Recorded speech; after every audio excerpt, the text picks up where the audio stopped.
All right, I'm going to go ahead and get us started. And some other folks might be wandering in, so just welcome to everybody who's here in the sanctuary, and welcome to our friends over in Zoom land.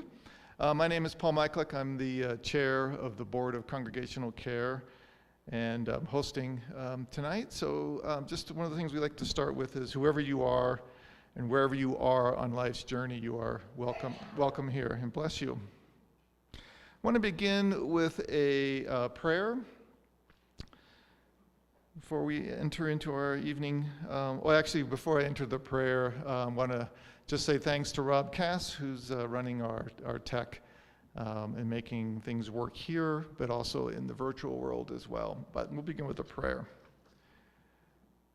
Gracious divine presence, thank you for this chance to come together in community this evening, to share in the beauty of your sacred music. You are the song of the universe, singing creation into being. You are the voice of psalms, singing of human freedom, joy, redemption, and triumph. You are the still, small voice at the center of our heart, longing to burst forth in songs of wholeness. May we tonight live and sing our way into understanding your loving and living presence in all that we do and long for. Amen. Before I introduce my DU colleague, Art Jones, I wanted just to say a few words just to context why the Board of Congregational Care is so pleased and to have Art with us this evening. As many of you know, Lakewood United Church of Christ, for probably over a year now, has been doing some work around anti-racism, both in terms of an ongoing book study. Our church council, every month when we meet, we begin with 20 minutes to half hour of conversation, videos, readings around anti-racism and how it impacts our understanding as human beings, but also our work as a church council. And then we've had some various adult education efforts around anti-racism. And then in particular, the Board of Congregational Care, which I'm pleased to be the chair of, one of our responsibilities is worship, organizing worship and thinking about how to create a more holistic and sustaining space for the Spirit. And then we've been thinking a lot about what does anti-racist work mean, or how does it operationalize itself in terms of worship? And one of the things that had come up is because we sing spirituals as part of our worship, thinking about what are the history of spirituals, and how should we be perhaps responding to them and thinking about them both within their historical context, but also within this burgeoning concepts and ideas around anti-racism. So we've been thinking about questions like, how should a predominantly white congregation sing spirituals? How should we honor and appreciate their message which comes out of the Black experience of enslavement? Or how should we be inspired by the message to act for God's justice in the world? So those are some questions that we've been holding in terms of worship. And in my thinking about where we might go next as a Board of Congregational Care with respect to worship, I was reminded about Art Jones and his work with the Spirituals Project at the University of Denver, currently now affiliated with the Lamont School of Music. Art's a professor emeritus of music, culture, and psychology at the University of Denver, and as I mentioned, he's a colleague of mine. We bump into each other periodically on campus, not so much anymore, but certainly in the past. And my hope for us as a congregation, for the Board of Congregational Care, and for you as individuals is that his experience and perspective will assist our congregation in understanding the roots, meaning, and social justice themes of the spirituals we sing in worship.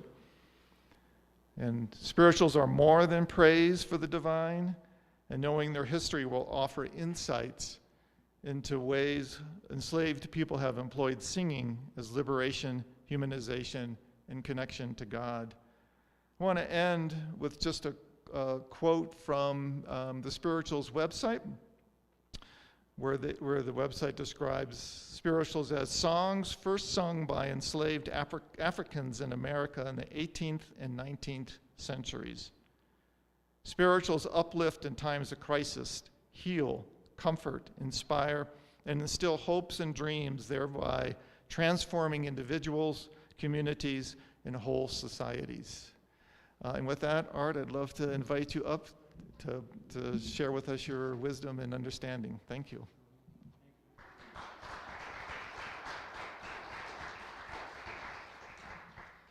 So thank you, Paul. I'm very happy to be here with you tonight, and I tried to think about what might be a good way for us to proceed, and there's just so many different ways that we could do it. But one of the things that I thought was really important is that at least as part of what we're doing, we need to sing together, because if we don't sing together, we won't have any sense of what these songs are. So I'll be talking a lot about them, but I also want to get us to sing a little, and I have a couple of songs that we can sing together, but we also can just be spontaneous, and if something else comes up and we want to do some other stuff, we can do that as well. So I can start by telling you that I've been kind of working in the spirituals tradition. It's the way I think about it for many, many years. And it was kind of a serendipitous thing for me back many years ago, more than 30 years ago, when I was in my 40s. I found that I needed to get back to the music that I enjoyed so much when I was in high school. And I started thinking about how I could do that, and ended up actually hiring a voice teacher and to try to get my voice in shape, because I hadn't sung for very long. And I was doing all kinds of different music, and eventually found my way to the spirituals. And I won't tell you the whole story, but that was a kind of a serendipitous thing. And I found myself totally immersed in these songs that I remembered from my childhood and my family and my church growing up in New York in the South Bronx. I got obsessed. And even though I was trained as a clinical psychologist, at that point, I was on a faculty at the University of Denver. I found myself just totally immersed in learning about singing, hearing, listening to these songs, and have been on that journey for all those years since then. So that's who I am. So let's start with an old spiritual that also became part of the civil rights movement.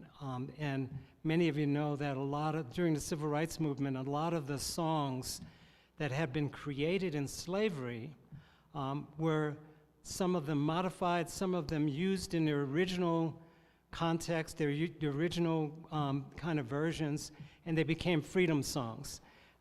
And that actually is exactly what they were in slavery as well. So we're going to be talking about that. Many people don't understand that even though these are really deeply religious songs, they also are about fighting for freedom. Because that was at the center of what enslaved people were thinking about every moment, because they were in this horrible situation of being held against their will to work somebody on an involuntary basis for their whole lives, and it was a horrible situation.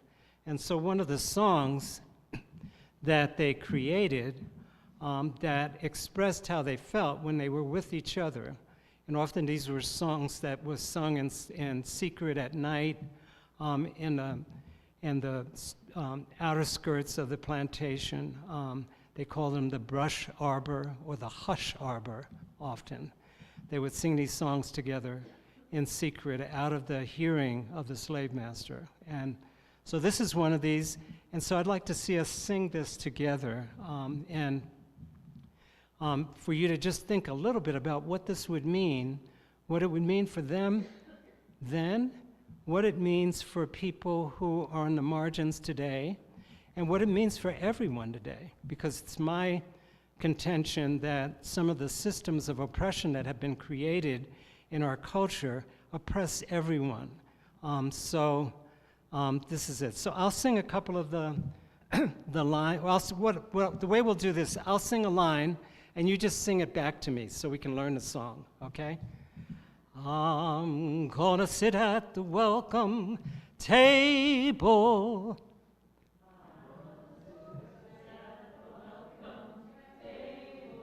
Okay, and so some of you got the rhythm right and some of you didn't, okay? So notice that right after welcome there's a pause, right? So it's so this is sort of this example of syncopation. It's a song that is really getting you into a rhythmic feel to get the rhythm in your body. So it's like, I'm gonna sit at the welcome table. So there's a little pause in between, and some of you got it. You did imitate me. So let's try it again. I'm gonna sit at the welcome table. Great. I'm gonna sit at the welcome table one of these days. Hallelujah.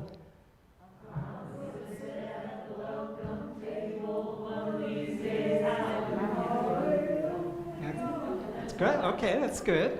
And now we're going to go back to the first line. I'm gonna sit at the welcome table.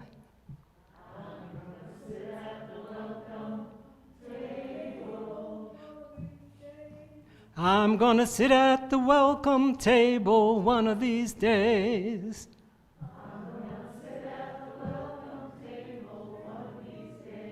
Okay, so let's try to put it together, okay?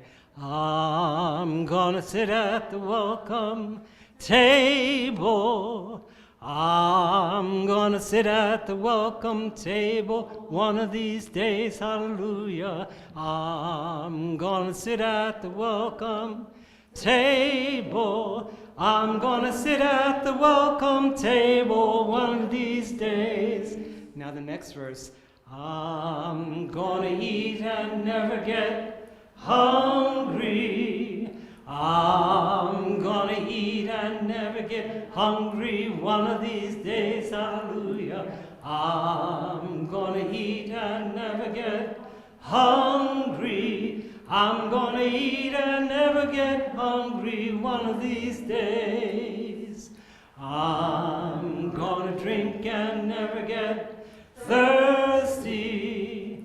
I'm gonna drink and never get thirsty one of these days, hallelujah. I'm gonna drink and never get thirsty. I'm gonna drink and never get thirsty one of these days. I'm gonna sit at the welcome table. I'm gonna sit at the welcome table one of these days, hallelujah. I'm gonna sit at the welcome table. I'm gonna sit at the welcome table one of these days. And so now that you really know it, let me really hear you sing, all right? None of this half stuff. Let's like raise the roof, all right? And I want you to, as you sing it, I want you to notice what you feel in your body when you sing this, okay? So sing as loud as you can, and it doesn't even really matter if you're one of these people that's, well, I'm not really carrying the tune. It doesn't matter, because the rest of us will carry the tune. What we need for everyone to do is to have the music in your body, okay? The sound in your body, and it doesn't matter what tune it is, because that's okay? All right, so I'm gonna sit at the welcome table. I'm gonna sit at the table one of these days, hallelujah. I'm gonna sit at the welcome table. I'm gonna sit at the welcome table one of these days. Okay, really good. That's really good. Give yourself a hand. So what does that feel like to sing a song like that? What do you feel like? What we have is we've got lyrics, we've got rhythm, and we've got melody. And we have all those three things together.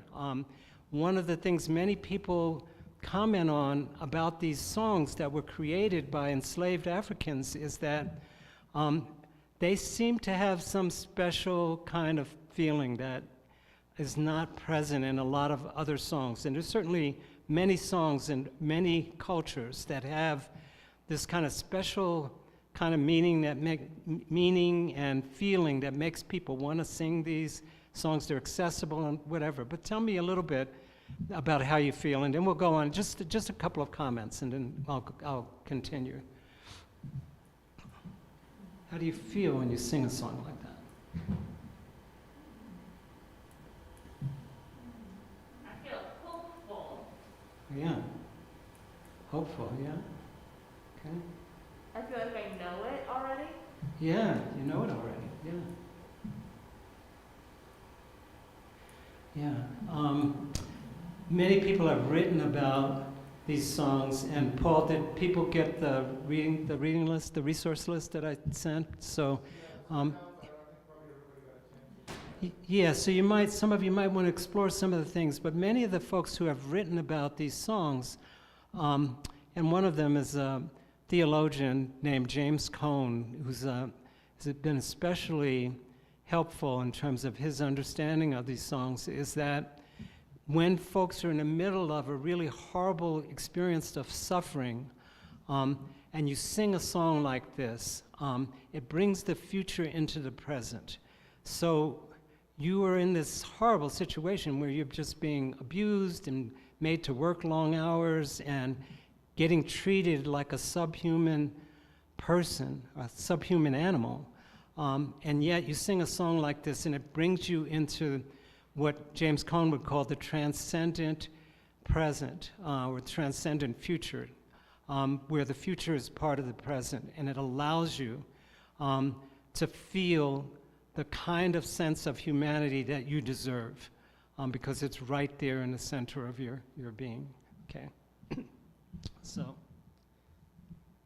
So my goals for this evening, first thing I want to do is to briefly touch on the deep and robust American legacy of exclusion, humiliation, and oppression. And you all know this, and the project that you're embarked in terms of anti-racism is about that. But I kind of want to remind us of it because sometimes in some of the contemporary conversation, we lose track of how deeply rooted this is, how deep this is in terms of the American psyche. So we lose track of that. So we'll talk about that a little bit.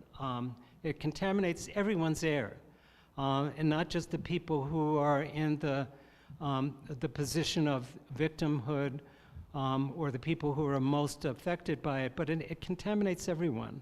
You walk around and you breathe the air. And then I want to explore the equally robust legacy of this tradition of communal singing that we call spirituals, that fosters resilience, a sense of everyday spirituality, and I'll talk a little bit about that, and that also empower people's ability to resist and to believe and to work for social change.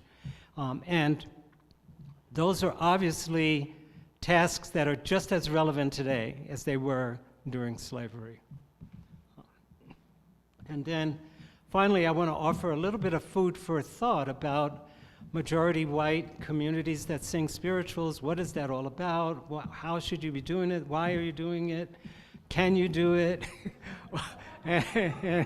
And also just one of the things in terms of what are ways that you can contribute to righting the imbalance that has been created by centuries of oppression and discrimination. So it's a lot. So by the time we're done, like Tuesday or Wednesday, so I'm going to try to fit this into it, the time slot that we have. But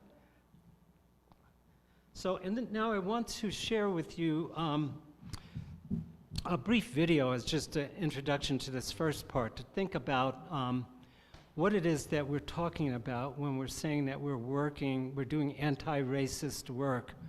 And I just want to play a clip from a speech that one of my mentors, Vincent Harding, who I actually first heard about him when I was in graduate school, but I first met in person in the early 80s, and we became very good friends.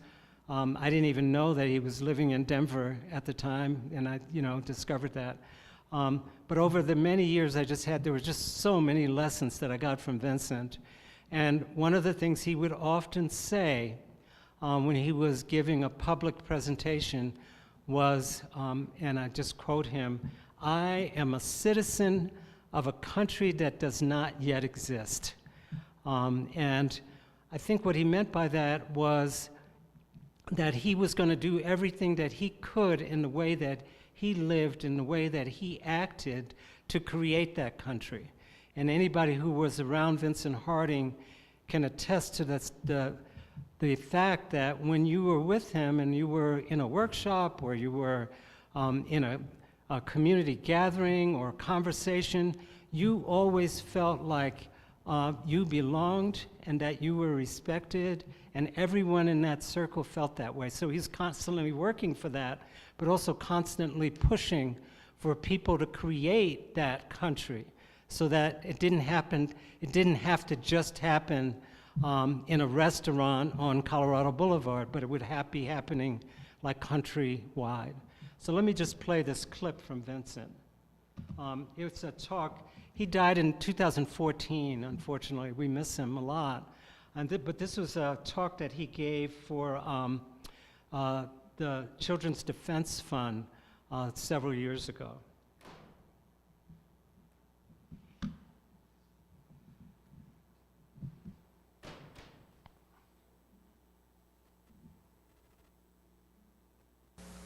I am a citizen of a country that does not yet exist. That's who I see you all as being, especially you younger folks, but not confined to you younger folks. We are citizens of a country that we still have to create, a just country, a compassionate country, a forgiving country, a multiracial, multireligious country, a joyful country that cares about its children and about its elders, that cares about itself and about the world, that cares about what the earth needs as well as what individual people need.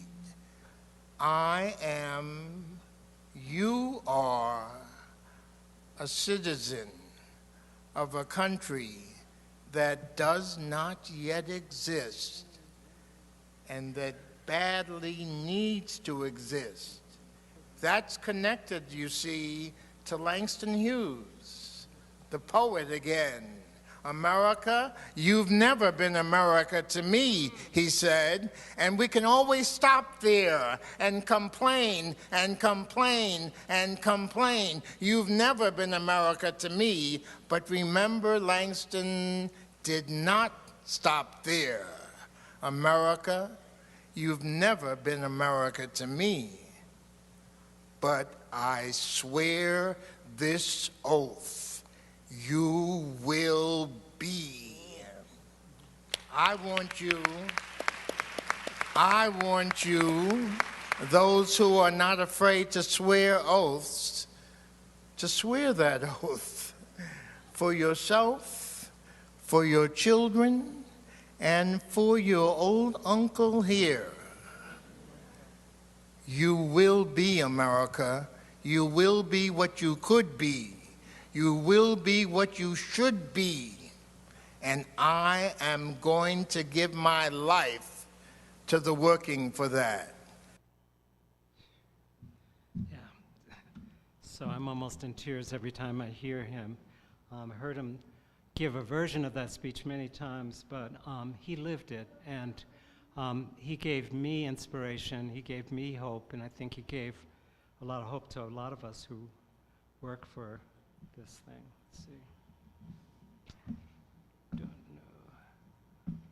slide is not.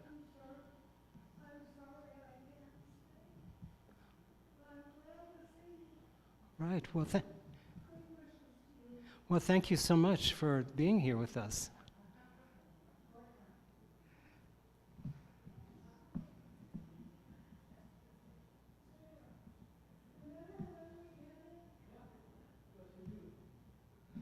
I'm trying to. Okay. There we go. Okay. Here's just another quote that kind of reinforces this, and just to give a sense of how far back we're talking about, that people really had this sense of not, having this country that's supposed to be a democracy and with all of its founding documents. It's a quote from Frederick Douglass that he gave in 1852 on the 4th of July. And he says, "What to an American slave is your 4th of July? I answer, a day that reveals to him more than all other days of the year, the gross injustice and cruelty to which he is the constant victim. To him, your celebration is a sham." And again, we're not talking about just after George Floyd. We're not talking about last year. We're talking about now a couple of, decades, a century and a half, 2 centuries, 3 centuries. That's there. So it truly is a centuries-old challenge. This culture of racism that was the foundation for the American experience, and also the experience in many other places around the world that were involved in the slave trade. And there are many good books today that people are reading about racism and so forth. But one of the ones that's just been somehow forgotten is this book that was written by this historian Winthrop Jordan many years ago. And it's an incredible resource in terms of documenting the experience of the traders who went to Africa to bring back black bodies into slavery, and what they saw, what their experience was. And he has entries from slave ship captains' diaries, poems that were written at the time, notes that were written, letters that were written. And one of the things he comes away with is that from the very beginning, these folks that traveled to Africa encountered people with dark skin and didn't know what to do with that. And they immediately started to attribute all kinds of negative attributes to these folks that they encountered. And those ideas and those attitudes began to be really prevalent, and they were shared around. And before you knew it, you had a culture of people who were engaging in this brutal institution of trading in human beings and finding ways to justify it based on what they thought they knew or thought they experienced when they encountered these people.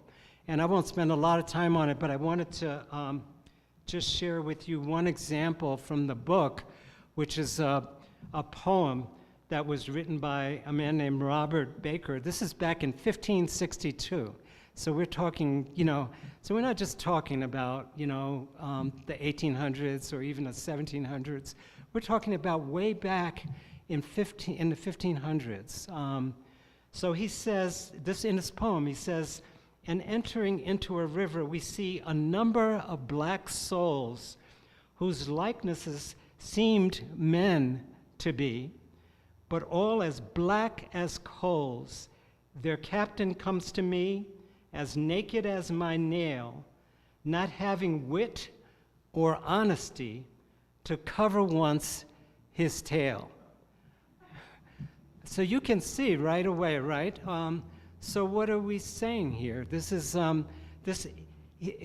we have these black souls. They look like men. Likenesses seemed men to me. They look like men, but they're not really, right? They must be some kind of animal, right? Their skin is as black as coals, and that's, portrayed as being disgusting in some ways, or, that people really couldn't deal with that kind of an image. And they're not wearing clothes. You know, it's hot in Africa, you know. And so this idea they weren't wearing clothes. So all of a sudden we're attributing some kind of immorality to the fact that they're not wearing clothes. And they didn't have enough sense to cover themselves. It's kind of what's intended. So we're talking about very deep-rooted things. These are deep-rooted things, and it's no it's not an accident that we're struggling today to deal with this, because we also happen to be in a country that doesn't ever want to look at anything that resembles negativity. It wants to portray itself as a country that's always about positive things and everything is wonderful. And yeah, we just had a little blip called slavery, but you know, that happened a long time ago, and we should forget about that. It is really remarkable how it lingers and how much work it's going to take to try to overcome that kind of legacy that then gets encoded in institutions, in culture, in practices, in personal relationships, and everything. It's a really difficult task to overcome that.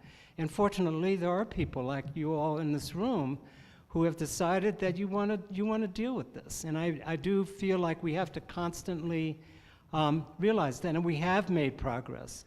For certain, the country that I lived in, that I grew up in the 1950s and 60s, is not that country, but a lot of the underlying attitudes and practices and systems that were there when I was a young child, they're still there, and in more subtle ways, and they keep also evolving into different ways and repeats. And just watching these confirmation hearings for Judge Jackson this last week, is just, there were times when I just wanted to just throw a brick into the TV set and hope that it would hit Lindsey Graham or one of these other folks.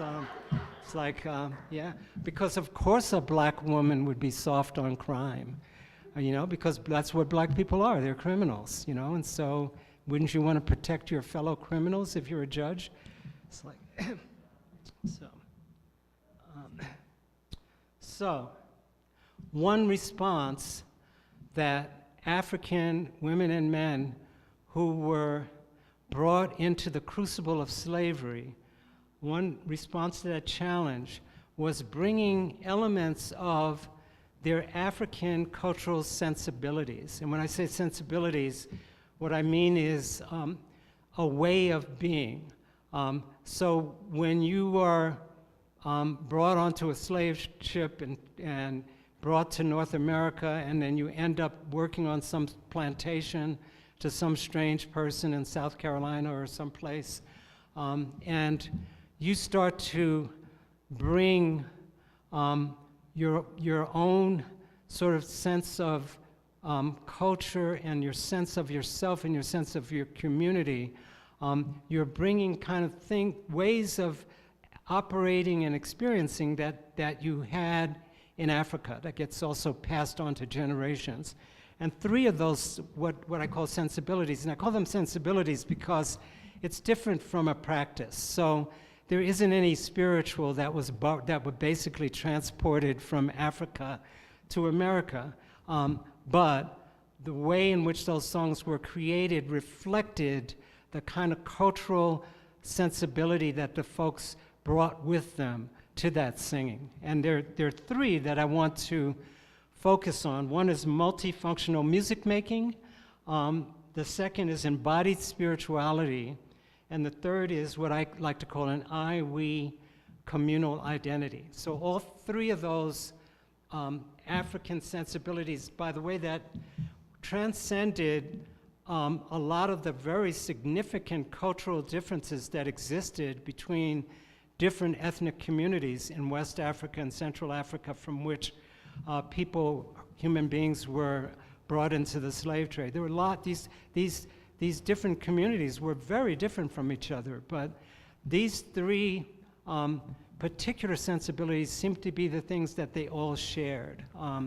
And we often lump them all together. It's like Africa, but you have to realize that They're different. Different as, if you're in Europe, as different as a French person is from a Norwegian person, right?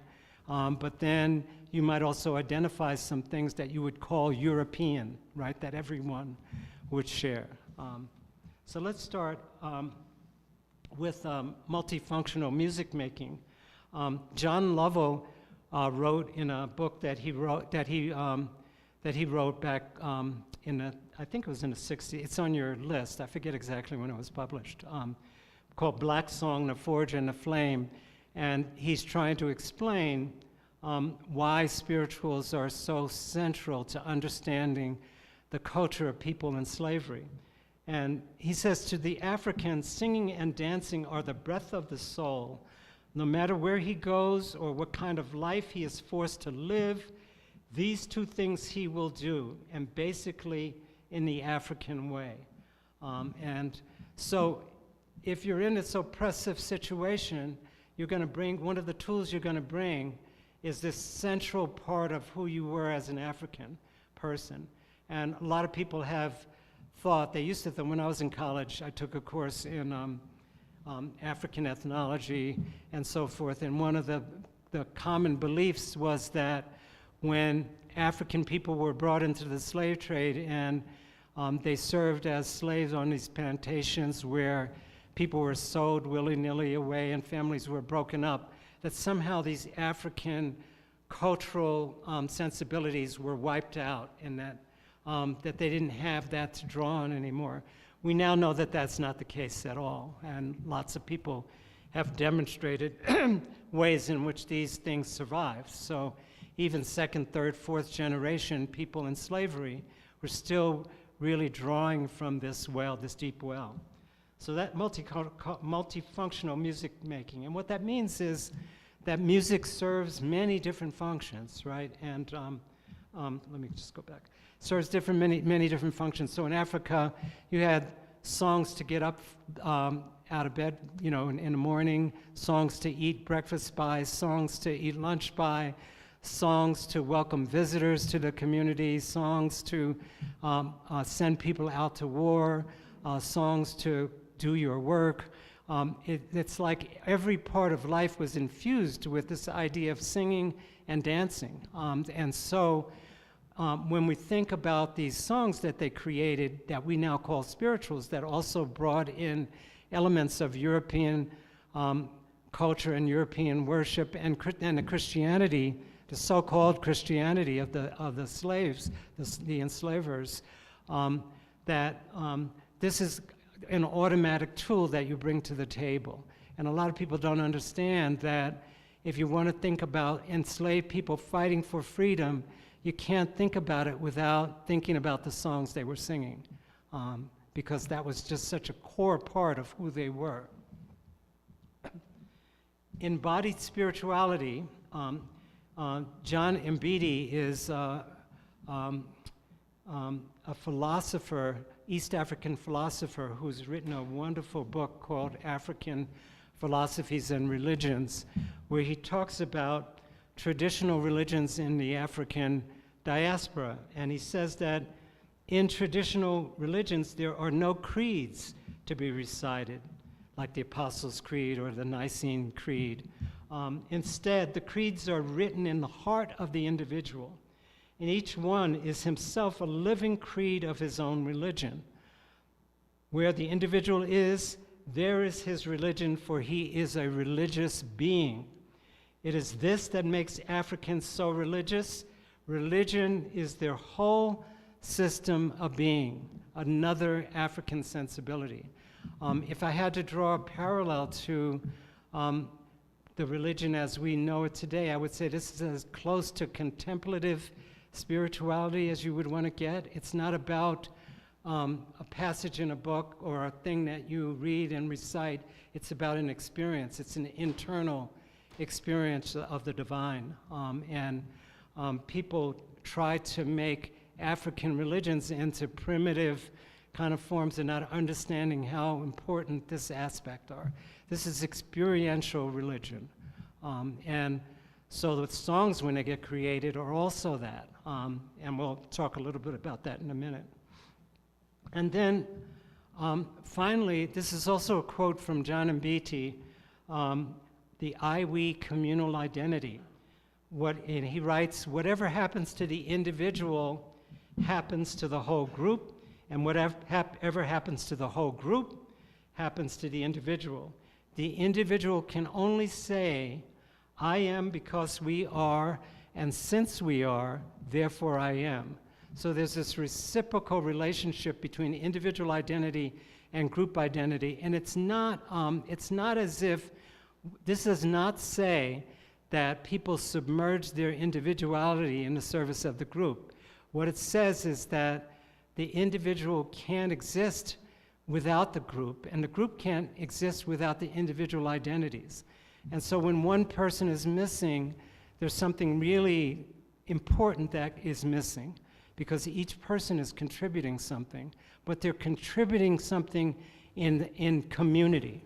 And so one of the things to understand about spirituals, the spirituals that were created, is that they're communal songs. And so we have soloists who sing these songs, and I've done certainly solo performances, and you can go to a concert and hear Kathleen Battle or some other singer singing a spiritual as a soloist. But even in the solo arrangements, concert arrangements of these songs that were created, you have to invoke the sense of community. So anyone who's singing something like this as a soloist has to understand that everybody who's hearing the song is part of the community of that song they created. And certainly choirs, singing in community, but more fundamentally, a church like the Lakewood United Church of Christ, singing a spiritual in a worship service together is a communal experience. And that's just such an important part of why you sing these songs, is that you reinforce the community. And I just loved it when we were singing before, how we had this one individual voice over here who was, she was doing it her own way. And I was almost in tears with that. It was so beautiful, because it didn't matter that she wasn't exactly where everyone else was, but she was lending something really important to what we were doing together. I was just blown away by that. And I didn't plan it, it just happened. So I want to call attention to this really important book by Barbara Holmes. Barbara Holmes is a contemporary, I don't know what we want to call her, teacher, contemplative teacher, a theologian, or whatever. I had the opportunity to study with her when I was, and my wife, Chris Cho, sitting in the front here. The two of us we had the privilege and pleasure of studying for 2 years in the Center for Action and Contemplation's program in Albuquerque called the Living School, and which is really a whole 2-year immersion in traditions of Christian contemplative practices. But towards the end of the time that we were there, Barbara Holmes joined the faculty.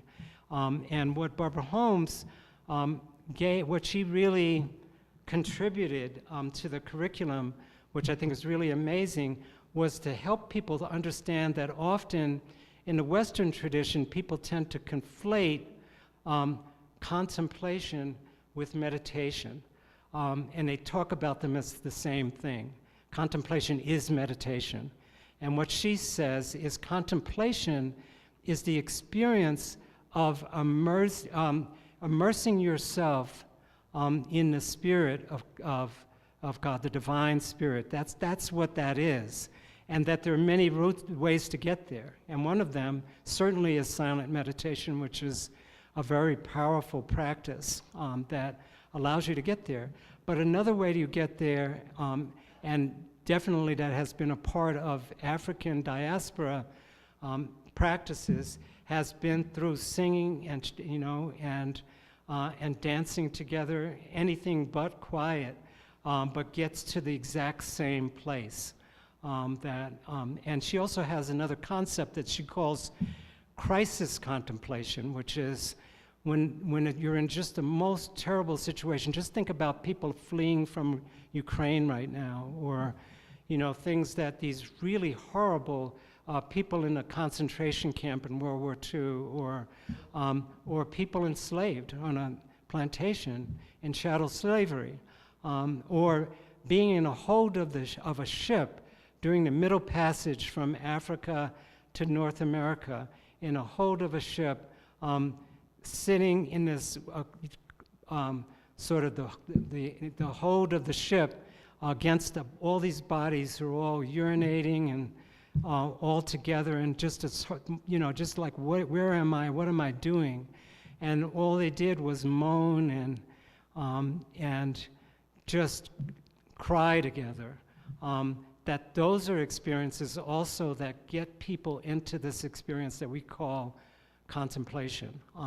So it's just something we could spend a whole evening just on that subject, but just to put that into your head, just something to think about. That when you sing these spirituals in your worship service, think about the possibility of truly singing the song, experiencing the lyrics, experiencing the melodies and the rhythms, and allow yourself to pay attention to what's happening in your body. So it's not just the exercise. This is the thing that's part of the worship service, but it's an experience that gets you into the deep spirituality that was taught to us by these folks that brought their traditions from Africa and created these songs that we call spirituals. And of course, thrown together in the institution of slavery, you had all these people that were coming from different ethnic groups who were thrown together and treated as if they're the same, simply because they all have black skin, dark skin, and now the experience of a common enemy creates an added experience of community that might not have been there when they were in Africa. So here's another. I love quotes that really get you to think. Bernice Johnson Regan, who is probably one of the people who knows more about African American sacred music than anybody on the planet, and was one of the leaders in the civil rights movement, also the founder of an a cappella group called Sweet Honey in the Rock, if some of you have heard their work. And she also happens to have a PhD in history. All these things coming together, when I was watching some of that testimony with Judge Jackson, I was thinking, it's kind of like Bernice. She's like this incredible person with all these talents that have done. So one of the things that she says is that you cannot sing a song and not change your condition. And it's her contention that when you sing, and not just a spiritual, but you could sing Three Blind Mice, or you could, if you really give yourself to the singing, something changes in you. And I'm going to, in a little while, I'll play a little clip from her and her talking about some of the experience that she had in the civil rights movement about how that can happen. So I want you to be thinking about that too, is that can you change what happens to you when you sing? And can you get past a superficial exercise of just singing a song and get to the place of changing your condition, changing your consciousness, changing your way of being in the moment that's different from where you were before you started singing. Sometimes I feel like a motherless child. Sometimes I feel like a motherless child. Sometimes I feel like a motherless child. A long ways from home, a long ways from home, a long ways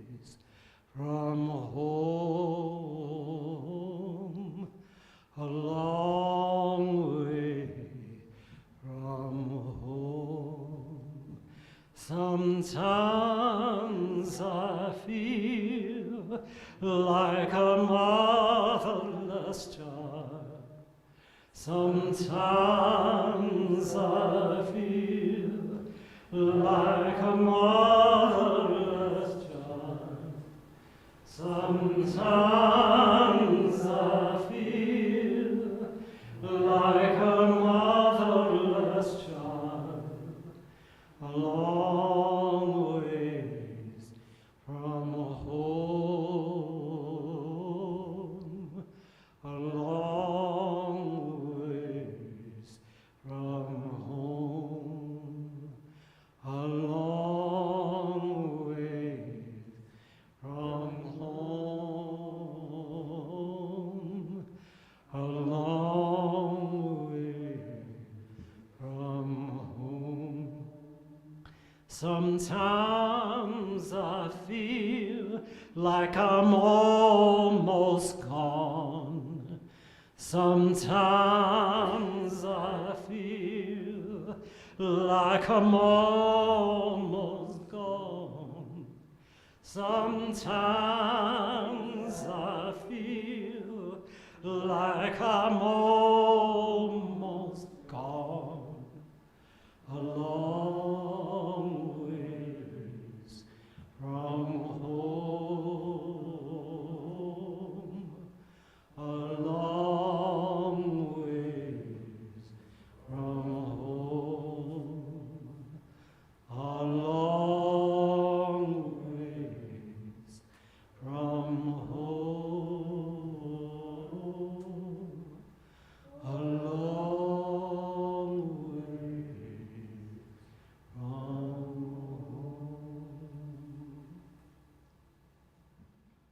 Just let that settle in. And I just want you to imagine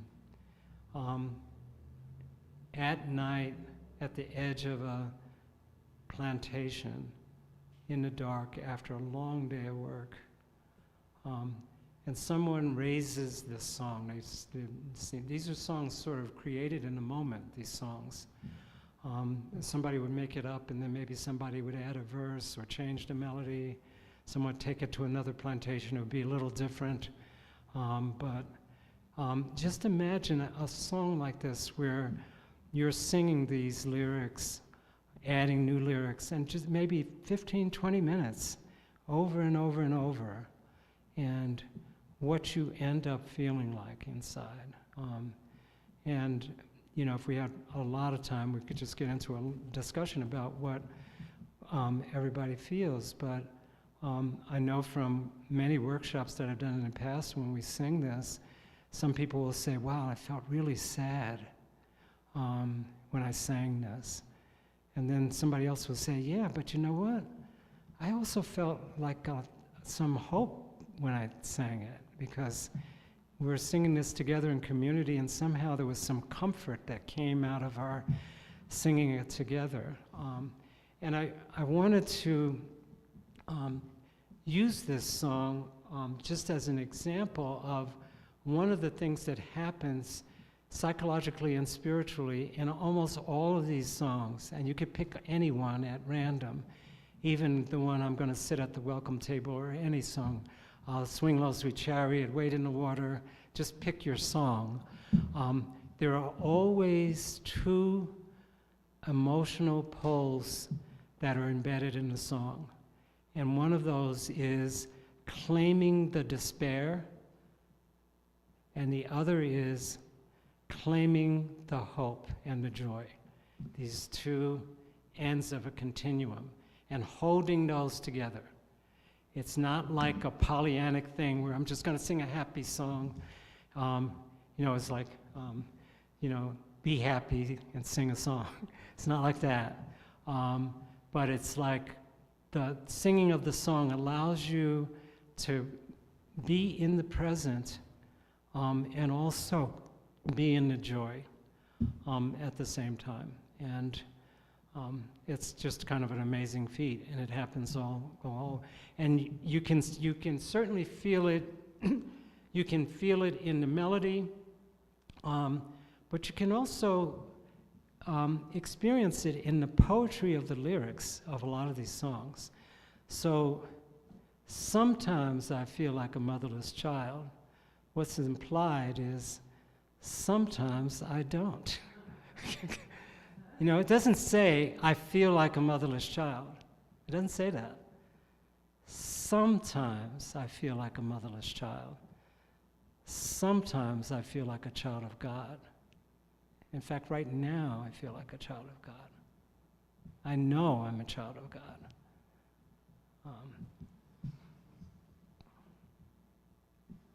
So I understand this is a song that, Paul, you're going to be singing, or? This Sunday. Okay. So I grew up with this song in a Methodist church in the South Bronx, and we sang the song all the time. And first of all, I didn't know when I was a child that this was spiritual. And then I didn't really know what it meant, really. But in slavery, what this song often meant when folks sang it was that they had this experience of these people, these enslavers, who went to church on Sunday morning, and they talked about God, and they talked about all these things, and they said they were Christians, and then they came back to the plantation on Sunday afternoon, and they beat the people who were working in the field. They abused them, and then a lot of these slave masters would rape the women that were part of their, the slaves on their plantation, and they would humiliate them. And you want to say, I've been introduced to this thing that you call Christianity, and I've heard the stories of it and all this stuff, and I might not be able to read the Bible, but I've heard what this is supposed to be. And I'll tell you what, I may not be a Christian now, but if I were a Christian, and this is another one of these things, is that a lot of these songs that have Christian lyrics were sung before people actually converted to Christianity, simply because the sentiments that were in the songs made sense to them. And eventually there were large-scale conversions, but that happened more towards the end of slavery and not instantly. But it's like, I want to be a Christian in my heart, not like those hypocrites out there. I want to be a Christian in my heart. What does that really mean? I've been reading this, some of these things that are happening, all these sort of commentators on kind of what's happening in the Catholic Church for black people. My wife and I both happen to be members of a predominantly African American Catholic Church, and when the bishop privileges voting for a president who's a despicable human being simply because he says he opposes abortion, and they ignore the racism that's right everywhere. And that's not the kind of Christianity I want, right? I want to be a Christian in my heart. And if I'm a Christian in my heart, I'm going to be an anti-racist, right? I'm going to be someone who's working for the country that does not yet exist, but that should exist, right?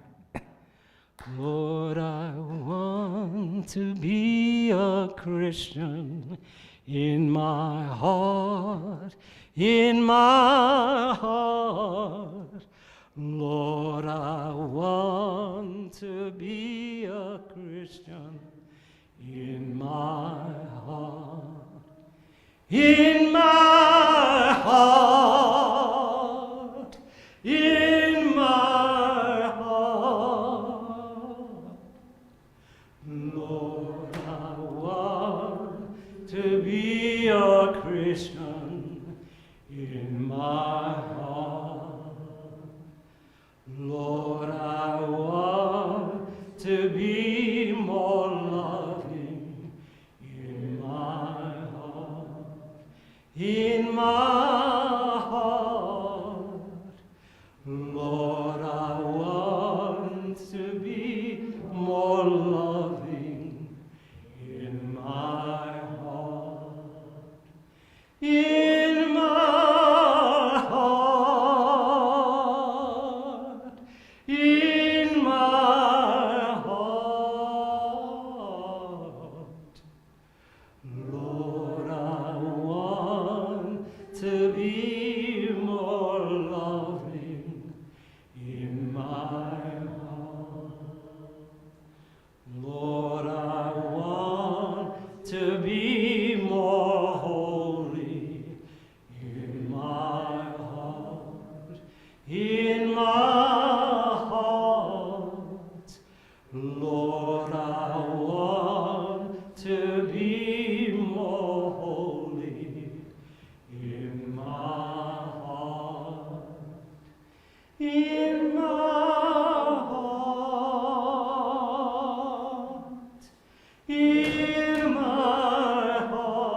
Jesus in my heart, in my heart. Lord, I want to be like Jesus in my heart, in my heart, in my heart. Lord, I want to be like Jesus in my heart.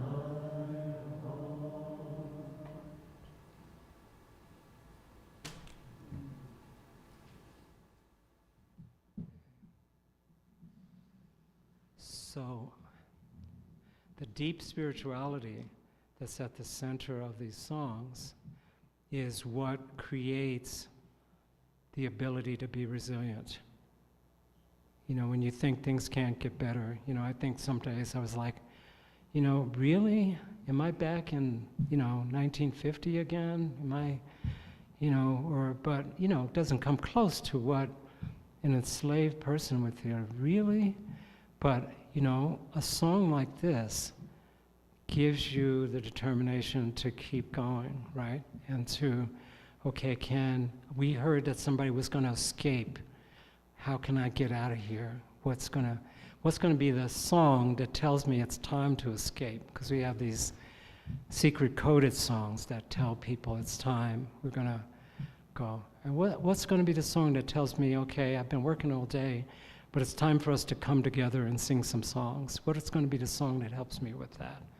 And it's singing, I like to call it singing the way to resilience. And I think that we all of us need that right now, because all the stuff that's happening in our country, we feel like we're going backwards in a lot of ways, and despite progress that's been made.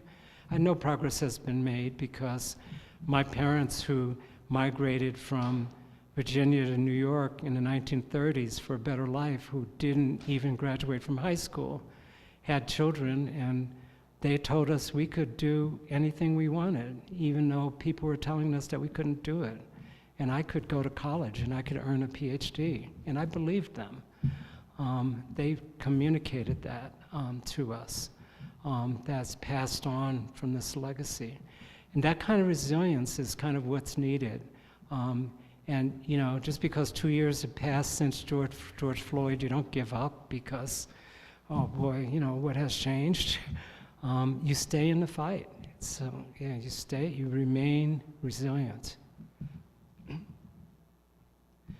And there's also the act of resisting. And I like to think this is very simplistic, it's kind of a heuristic, but kind of in thinking about the spirituals is a bunch of building blocks in these songs that get you ready to resist.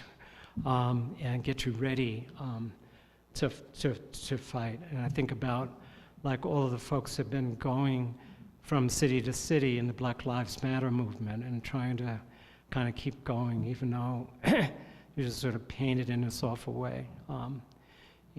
And we have the Archbishop of Denver who's saying we can't use the phrase Black Lives Matter because the organization was created by lesbians, so we can't use that phrase. So, like, you want to murder him, and then you're also really tempted to give up because you're like, man, what? Really? Are you kidding me? What are you talking about?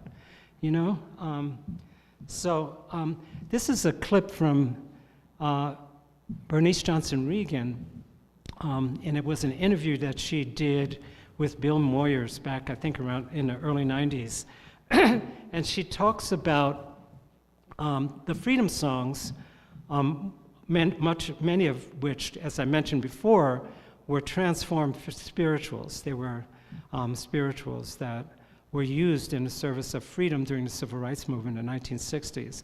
And she talks about some of the real-life situations where these songs were employed in dangerous situations. So, And I've seen meetings where a sheriff has walked into a mass meeting and established the air.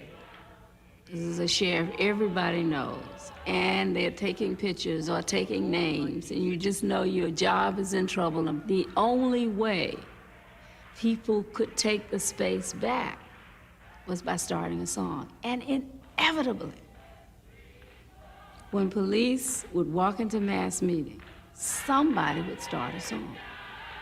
And then people would join in. And as people joined in, the air would change.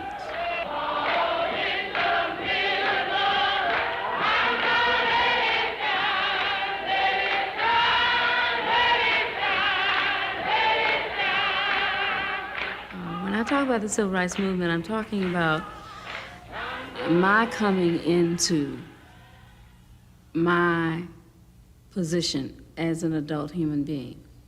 And I talk about the Civil Rights Movement because that's the time I had. That's the battleground where I was formed as a fighter. I think every generation has an equivalent or even bigger opportunity to cut its teeth on its issues of the day. And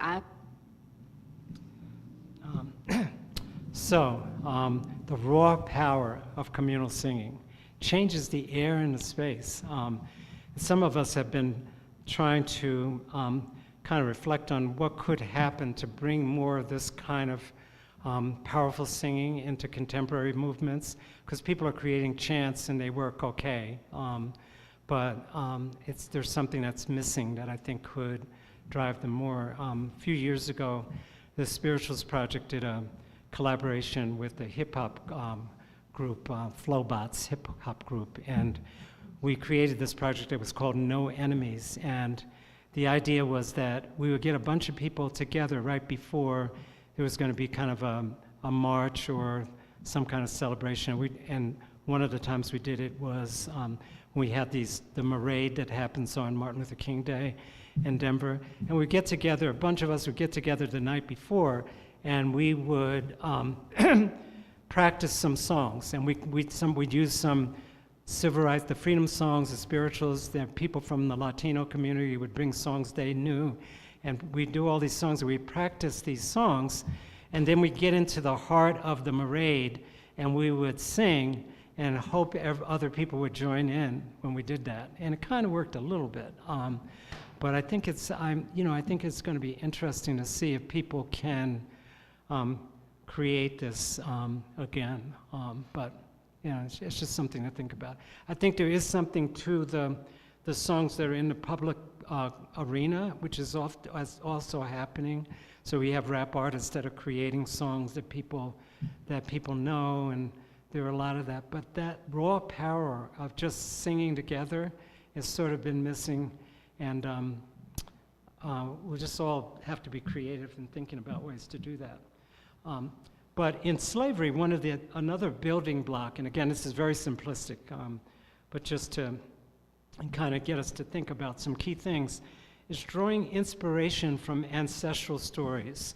Now, in slavery, in the African tradition, one of the ways that people dealt with crisis situations was by drawing on stories from the ancestors. So if there was a time when you hadn't had any rain and you needed rain, somebody could tell a story of somebody in your community that prayed to the rain gods, and the rain came, and then that would give them a way to move forward and think about how they could create situations for rain. But the stories of people who had passed on were just powerful. So you can imagine when families were broken apart on the auction block, and children were sold away from their parents, and parents sold away from their children, siblings sold away from each other,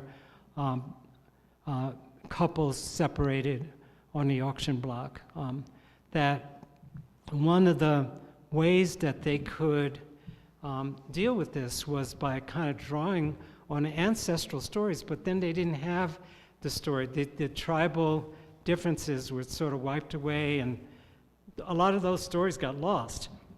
And one of the ingenious things they did was to take these stories that they were hearing from the Bible and treat some of those characters as if they were their ancestors.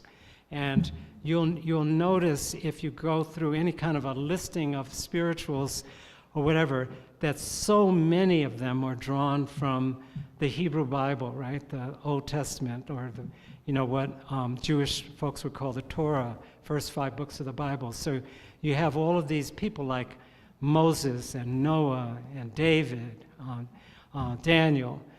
These are freedom fighters, right, who are protected by God, you know, in their will to survive and their insistence on being and whatever. And so a lot of these songs are like they're drawn from those stories. Probably the most common is Moses, but there's a lot of other songs. A lot of you probably know the song Go Down Moses, spiritual Go Down Moses. Is probably the most common Moses song. But here's one that is one of my favorite, and I learned this by actually listening to a recording from the Smithsonian Folkways collection of songs that were collected in the Sea Islands off the coast of Georgia and South Carolina, where a lot of the African retentions persist, and people are singing a lot of the old songs in an old style. And they a lot of times in a circle of a ceremony that is referred to as the ring shout, which is a counterclockwise kind of movement of people singing together. A lot of scholars think that the first spirituals actually were created in the circle of the ring shout. It's not absolutely sure that that's the case, but some of these songs is really great to hear them. And I thought we could do this one together. It's an incredible song. So it's like the welcome table. I'll sing something and you just copy me, and you just copy what when I point to you, I'm asking you to sing what I just sang, okay? So that's called call and response, all right? Okay, so let's try it. Moses, Moses, don't you let King Pharaoh overtake you. Moses, Moses, don't you let King Pharaoh overtake you. Now Moses, Moses, don't you let King Pharaoh overtake you in some lonesome graveyard.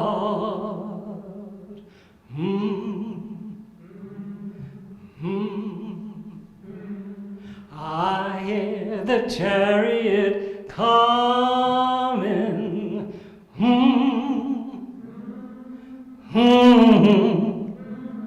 I hear the chariot coming now.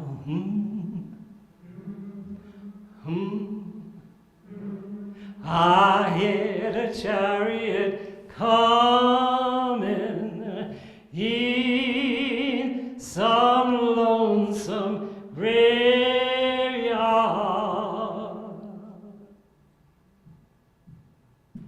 Mother, mother, don't let your daughter condemn you. Mother, mother, don't let your daughter condemn you. Now, mother, mother, don't you let your daughter condemn you in some lonesome graveyard. Moses, Moses, Don't you let King Pharaoh overtake you. Moses, Moses, don't you let King Pharaoh overtake you. Now Moses, Moses, don't you let King Pharaoh overtake you. In some lonesome graveyard.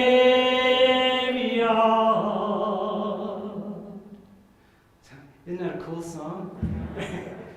And you can feel the, I sing this song, you can sort of feel that there's a pulse in this song. Moses, Moses, don't you let King Pharaoh overtake. You feel that pulse, and it's and talk about a song to get you inspired to action, right? So what do you see as some of the messages in the not that much disguised messages in here, right? Pharaoh, right, is who? Pharaoh is the Pharaoh in the in the Old Testament, and the story of Moses who's leading his people out of Egypt into the Promised Land, and and Moses goes in. God tells him to say, "Let my people go." So that's the Moses that we're talking about, and the Pharaoh is the slave master in this situation, right? It's a stand-in for the slave master. The chariot is a symbol you see in a lot of the spirituals that often symbolizes the Underground Railroad, right? It's the way to freedom. It's the way to escape. And the graveyard is a kind of interesting thing in the graveyard because it's kind of hard to where did that come from? That certainly wasn't in the Bible, right? So that's not borrowed from the Bible. There was a religious scholar that was an advisor to the Spirituals Project one time, and we were having this conversation about the theology of enslaved people, and he said, well, they drew a lot from the Christian Bible, but they didn't really think they had to kind of keep the stuff the way it was in the Bible. It was like there's a lot of things that are in the Bible that are there, and it's really good, but there's a lot of things that if they are not there, they ought to be there. It's like, right? And they would put images from the Old Testament, New Testament together, do all these different things. But the graveyard certainly wasn't in the Bible. But the graveyard was a common meeting place for the Underground Railroad, all right? And so don't let these slave catchers that are coming after you, the horses are running after you, don't let them catch you in the graveyard. Get there and go on your way to the next spot on the Underground Railroad. So I just love that song. It's a great song. And protest. So protest was very dangerous in slavery, of course. If you protested, what could happen to you. Just think about protesting in Putin's Russia right now, right? What that gets you. And it's very dangerous. And so they did have protest songs, but they had to disguise them, right? This is one of the protest songs that survived, and a lot of you know this, right? Some people call it "I Got Shoes." That's one title for it. A lot of people refer to it as "Heaven, Heaven." This was one of the great contralto Marian Anderson's favorite spirituals that she sang a lot, and when she sang it, you could really feel the deep meaning of it. And it's the first spiritual that I learned as a child, 5-year-old child, in a children's choir in the South Bronx, in a Methodist church in the South Bronx. And our choir director told us that we had to sing it in dialect. I didn't know what dialect meant, and we thought it was really silly, but we thought it was kind of a silly song. But it's a protest song. Do you all know this? How many of you know this? Okay, so not everyone. I got shoes, you got shoes, all God's children got shoes. When I get to heaven, gonna sit on, put on my shoes, gonna walk all over God's heaven, heaven, heaven. Everybody talking about heaven ain't going there, heaven, heaven. So we're gonna walk all over God's heaven. The protest in the song is, well, first of all, did people who were in slavery have shoes? No, right? Did they have a robe? They was like, I got shoes, I got a robe, I got a crown. Did they have any of these things? Of course not. But in the song, they have them. I've got them. I've got the shoes, I've got the robe. I don't care what you say, I've got those things. I deserve those things, I have a right to those things. And by the way, everybody talking about heaven ain't going there. You know those slave masters going to church on Sunday morning, talking about heaven? They ain't going to heaven. You think they're going to heaven by what they're doing? Ain't no way they're going to heaven. You know, so it's a protest, right? It's a disguised protest. Everybody talking about heaven ain't going there. And this is, these are lyrics that I got out of Vincent Harding's book, There Is a River. This is one of the songs that he cites in his book. And I asked him if he knew the melody from, and he said no. He had gotten it from another source, and he actually shares that source in the footnotes of the book. So he just has the lyrics. It's the lyrics that survive, but it's a song. You might be a carol from Carrollton, arrive here for Lord made creation, but you can't keep the world from moving around and not turn her back from the gaining ground. So just think about this song. You are so important. You're in the Carroll family that you have a town that's named after you. That's how, it's like your shit doesn't smell, right? That's how important you are, right? You're a Carroll from Carrollton. You know, like I'm Jones from Jonesville. That's how important I am. But you know what? Even if you think that you're that important, you're not gonna prevent social change from happening.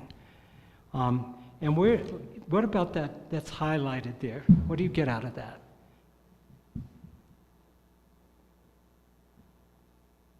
Say it fast. Just say it out loud fast.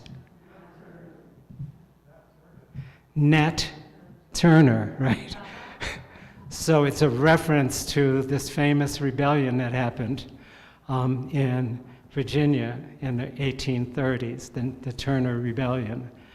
So it's a way to put that little jab in there that everybody who's singing the song knows exactly what it means. So again, it's ways of doing that. And you hear this like in the chants on Black Lives Movement, whose streets? Our streets, right? Whose streets? Our streets. It's sort of like the protest that's there. But, you know, that also can be dangerous, you know, when what's happening, when police just decide indiscriminately that they're going to go in and spray people with all kinds of stuff and whatever. And we got some lawsuits happening in Denver from when that happened here. People and some friends of ours, some friends that we know from the University of Denver who were in those, you know, peacefully protesting and got stuff sprayed at them, and some of them sustained some really permanent injuries, which are really horrible. So the protest songs were dangerous, so they had to be hidden. And then, of course, there's action, right? So what's the song that really gets you going? And you have songs like this, right? This is a famous spiritual that a lot of you probably know, and it's a lot of people have speculated that Nat Turner wrote the song, but there's no conclusive proof of that. But it's sort of the way the lyrics are. So we do know that Nat Turner was planning his rebellion for a very long time, and one of the things that he was talking with folks about was that they should wait to the springtime when there's, you know, the rain is coming, there's thunder or whatever, because that's going to give them a little cover for when they escape. And the stealing away is stealing away from the plantation. Also, is a song often used to signal that there was a secret religious worship happening that night. People would go to that. How many of you know this song? Okay, not everybody. Okay, well, let's just sing just a little bit of it. Steal away, steal away, steal away to Jesus. Steal away home. I ain't got long to stay here. Steal away, steal away, steal away to Jesus. Steal away home. I ain't got long to stay. My Lord, He calls me by the thunder. The trumpet sounds within my soul. I ain't got long to stay here. My Lord, He calls me by the thunder. The trumpet sounds within my soul. I ain't got long to stay here. Yeah. Oh, I had those on there and forgot to press the button. Okay. I want to tell you a little bit about the Spirituals Project. Some of you know. It was a nonprofit that I started, I founded back in 1998 as an independent nonprofit. And the mission is basically to preserve the music and teachings of these songs that enslaved Africans created. Paul read a lot of that, the part of the mission statement that you got to hear.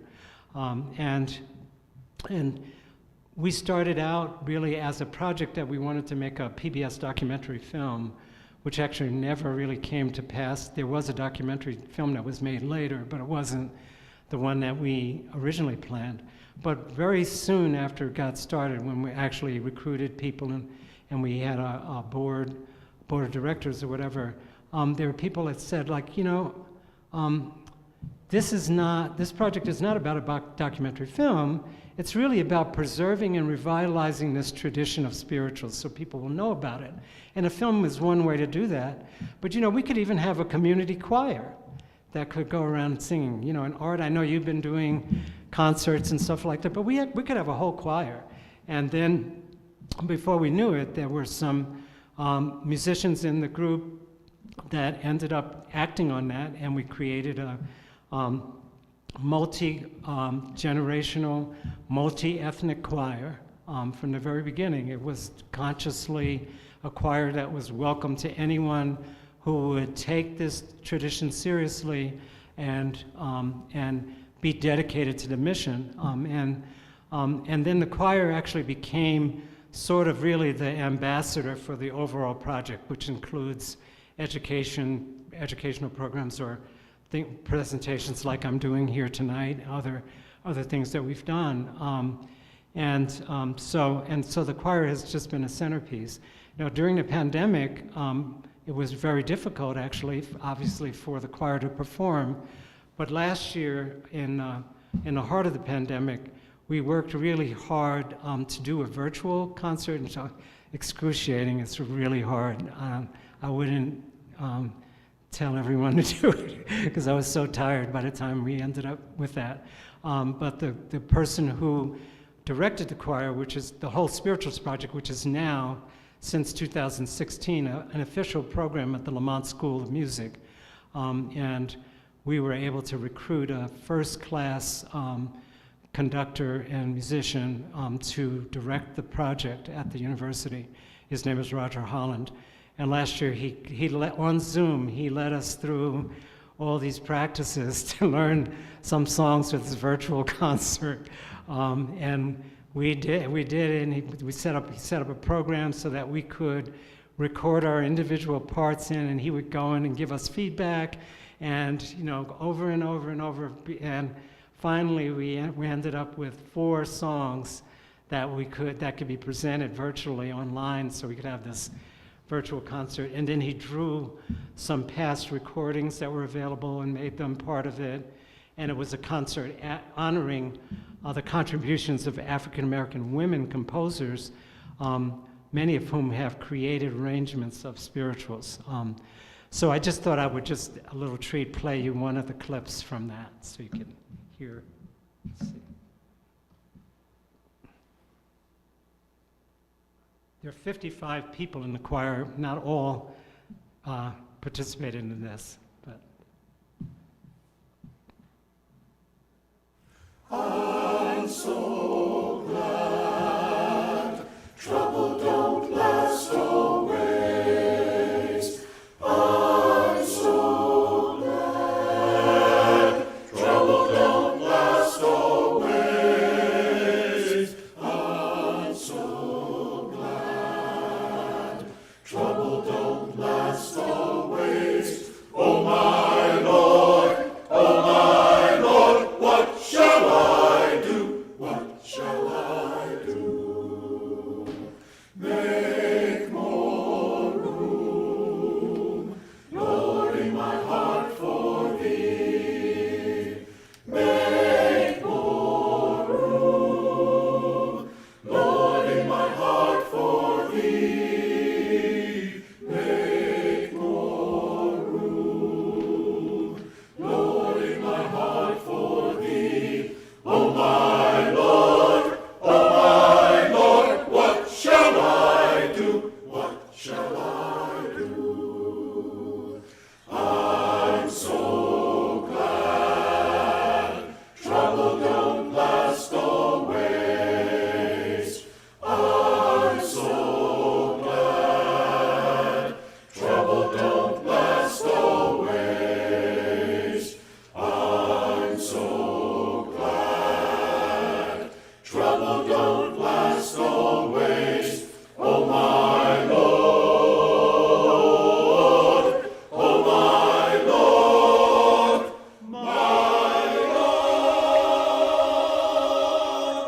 what shall I do? What shall I do? I'm so glad trouble don't last always. So, it's a lot thanks. That was really, it was really a great thing. When it gets to the tenor section, you can see how paltry the tenor section. So, and my wife Chris Cho was in the alto section. She was sitting there too. So, and I did want to tell you about this upcoming program that actually is a live program at the Newman Center, and I would encourage all of you to come. May 14th and 7:30 in the evening, and this is going to be kind of it's called Journey to Freedom, Building Community Through Song, and it builds off a collaboration that Roger Holland, the director of the Spirituals Project, has had with CPR Classical. I don't know if any of you have heard some of the things. They pick a spiritual every month, and they play it on the air, a recording of a spiritual, and he also writes something and has done some commentary on it. But we also, so the choir's going to sing, but it's also going to be a lot of communal singing, like what we're doing here. So I really would hope you come out. The tickets are $5, and so hopefully you can afford that. Let's just talk a little bit about this whole idea of what it means for a majority white congregation to sing spirituals, or a majority white choir to sing spirituals, which happens a lot. This is a difficult, it's a difficult terrain because many people, especially in the Black community, have all of these pent-up resentments about African American music that has been co-opted by folks and who've gotten the credit for it when it's been African Americans who've created it. And a lot of that's happened in almost every genre, African American music genre. And there are often choirs also, and church congregations will sing these songs without having any understanding of what they're like or what they are, where they came from. I happen to feel, and there are many people, and certainly everybody who's involved at the Spirituals Project feels this way, is that when music is created during a time of deep personal and collective crisis, it ends up speaking to things that are just central to the human condition. And it makes no sense that anybody would really own it eventually in a way that you own it, any more than Beethoven, and people who knew Beethoven have a right to sing Ode to Joy, or whatever. This is music that has to be shared. But you have to be careful because of this legacy of this whole tradition of how that has happened in the past. You have to be careful about how you do it. But I think you absolutely have to do it because this is a gift. I think of these spirituals are a gift to the world. That's the way I think about them. And that everybody should be able to sing them. But because of this specific way in which African American music has been co-opted so often, if Elvis Presley could make, fortune off of music that people were, songs that people created, he could make all this money, or the first recordings of jazz were made by this ensemble that insisted that Black people could not possibly have created jazz, and that they were the ones who created jazz. That's the kind of stuff that's happened in the past. So I feel like this is my own opinion, but it's not a solitary opinion. I think there are a lot of us who feel this, is that the conditions are that you take it seriously, that you try to understand it. When an African American opera singer like Jessie Norman sings a Verdi opera, she takes a lot of time to try to understand what Verdi was trying to do with that music, how it was created, what's the culture, the time it was created, what it means, or whatever. She does that before she sings that music, and I think that's the same kind of thing. And that's what we do in the Spirituals Project. Is we are truly, our choir is truly a multicultural, multiracial choir. And when we were an independent nonprofit, the board was a multiracial board, but everybody pledged that they would take the time to understand this and not sing it just because you're trying to do something altruistic for some other folks, but sing it because it's something that can teach you something about yourself and something about who you are and what struggles you have. You don't have to have been enslaved to feel like a motherless child. And lots of people that have mothers feel like a motherless child. And these songs speak to the human condition. Suffering exists in humanity. And people who have been basically able to have unearned privileges in a society are also really harmed by the system that created those privileges. So you can really kind of think about that. There's a wonderful film called Traces of the Trade, which is about some contemporary family members who are descendants of the largest slave trade, the largest slave trading company in America. The owner of that company, the DeWolf family, that was based actually in Rhode Island, of all places. And they made this film about how they were coming to terms with being the descendants of the original DeWolfs and what they were doing. And it's like inspirational when people do that. So I think what that you're doing at this church is fantastic. I think that fact that you're taking the time to study the music and to sing it, and also to claim it. I mean, to claim it for yourselves. I think that that's really important. I know that some of you have talked about like how to give back. So do you know about this reparations royalty pilot project? Okay. So let me get rid of these slides here.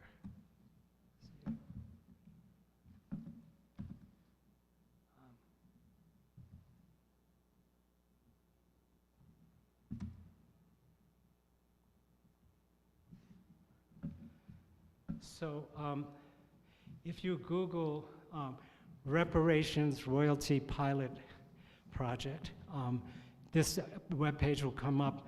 And this is a kind of interesting project.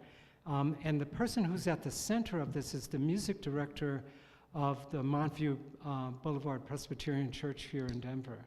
And his whole idea is that when church congregations sing spirituals, that they figure out a way every time they sing a spiritual to make a donation to something that's going to make a change in terms of how racism is operating in the society. So Adam Waite, do you know Adam from Montview Presbyterian? Wonderful person, great musician, really wonderful person. So I would encourage you to get in touch with Adam and have a conversation with him about what they're doing. But I don't really feel that you necessarily have to do something concrete like giving money to some other project. I feel like one of the contributions you make is by claiming your own role in fighting anti-racism as you're doing, or fighting racism, being involved in anti-racist practices, and not to advertise it, but just to do it, and to do your own little part in whatever way you can do it. Chris and I are members of a social justice committee at our church, and I chair the committee, and we've been just doing, a bunch of things, like just small things, like when that ballot initiative came up in Denver in the last cycle, where people were trying to overturn a very modest group housing provision, and we organized and we figured out a way to get people to come out and vote against it. And that was a little tiny thing, but it means a lot to those folks who are able to take advantage of that and to really uncover the racist kind of underpinnings that were part of that initiative to try to overturn something that was a really modest thing. It's like, we don't want those people in our neighborhood. We don't want, that kind of stuff. So there's just a lot of things. I was always inspired by Vincent Harding, when he would say, we are all citizens of a country that does not yet exist, and whatever we can do to create that country, first of all, by how we are with each other, second of all, about how we can try to fight for changes that will make how we are with each other the norm in the larger society. I always got a kick out of going to lunch with Vincent Harding, and Chris knows this too. You go into a restaurant with Vincent Harding, and you find out that he'd been there before. He had taken the time to get to know the owner and to get to know all the cooks that cooked in the kitchen. And when he walked into the restaurant, people would say, "Hey, Dr. Harding is here." And the cooks would all come out and they'd say, "Hey, Dr. Harding, how are you doing? And, how's your daughter? And what's going on?"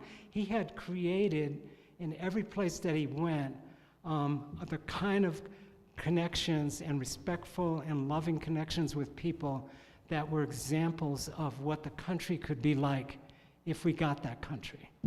And so that's like the beginning of it. So like when Paul asked me if I would do this tonight, I was like, I taught I think 0.5 seconds or something. Of course I do. Of course I would do this. So, because I just think that what you're doing is just fantastic. So thank you for having me tonight, and thank you.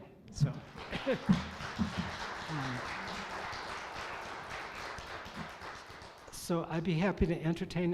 Where are we in time? Oh, have we gone over? We kind of went over, but If anybody has any questions, I'd be happy. Yes. Yeah, I was a pastor of a church that was you did the worship about 15, 20 years ago, shortly after you started the project. And you had it was your beautiful voice, but also you brought a youth choir. Mm-hmm. I'm wondering whether there's still some programs for black teens or youth that can perpetuate the spirituals. If there are, and I'm not sure what you're asking, are you saying, are there other people that can do this, or? No, are there ways that black teens can perpetuate the spirituals? Yeah, I think when people get, it's kind of infectious when you start singing these songs, and so our goal is to try to get people to catch the bugs so that they could do it. Now the current choir, when we first started, we had as many as 70 people at one point in that choir. Yeah, we now have 55 people, which is not a small choir. Now that's at the University of Denver. So we've had, some attrition, but it's like people coming to the campus and and it's still a community choir. We have students and faculty members and staff members, but it's mostly a community choir still. And so we hope that we can be an example to other people. Yeah. So for this concert, we have recruited some community partners for the concert who won't actually perform in the concert, but they will be there to let people know about what they're doing. And one of the organizations is the Denver Children's Choir. And Chris and I have been really inspired by these guys because they used to be known as the Rocky Mountain Children's Choir for many, many years. And they were a wonderful choir, and they had this mission of recruiting a diverse group of children to sing in the choir, but they never really lived that mission because their choirs were like 99% white kids for the most part. But back in 2016, the first thing they did was do a civil rights tour with their singers, the singers that they had at the time, they're the most senior group. And they asked me and my wife to accompany them, and we served as kind of consultants and tour guides, and they tried to introduce their kids to the history of the civil rights movement and so forth. And then they rebranded. They said, how many people from the Latino community or the black community in Denver are going to want to join a choir that has the title Rocky Mountain Children's Choir? Because most people who live, in Five Points or on the west side in the Latino community, they don't think of themselves as living in the Rocky Mountains. They think of themselves as living in Denver. So they changed their name to the Denver Children's Choir, and then they went into the public schools and set up satellite choirs in a number of schools that had large populations of children of color in those schools. And now, when they go out into the community, they can actually show that they live that mission. So they're going to be one of the partners for this concert, and they'll have information and stuff. And then there's another reparations project called the Denver Black Reparations Project that was started by one of the original members of the Spirituals Project choir, and they also have a creative project that gets people to get involved in education about not just giving money, but it's not strictly about the money, but what are ways that they can change some of the things that perpetuate racism? How can you get involved in that? And then the third project. What was the third one? I'm just like trying to think about the third partner that we are. The Center for African American Health, which is a nonprofit in the community that promotes holistic health in the black community, and it includes spiritual and psychological health. And we thought people should know about them. So there's a lot of things we just try to do, and there may be drops in the bucket, but they're little things that we can do. When I first came to DU in 1991, there was the beginning of this sort of model that we are a great private institution dedicated to the public good. I got the private institution part, but I didn't see much of the public good part. But slowly that's starting to happen. And if you go to the, well, I don't know if you would agree, Paul, I think now there are multiple projects. And the Spirituals Project is just one of those. And when Rebecca Chop was chancellor, she had the foresight to think, oh wow, having a Spirituals Project on campus could be another way that we could dedicate ourselves to the public good. And it's a long way to go, long way. But it's no longer counting on one hand the projects that are developed in partnership with the community, not going out and doing good things to those people, but partnering with people in the community to develop projects together that would benefit the community and also be part of the research and the teaching that faculty members at the university do. So you see things, and those are things that encourage me. And I think what you're doing encourages me. Art, Chris, thank you for joining us tonight. What's that? I was thanking you and Chris Oh. for joining us tonight. Absolutely. Well, thank you. Thanks for having us. Okay. Well, thanks again.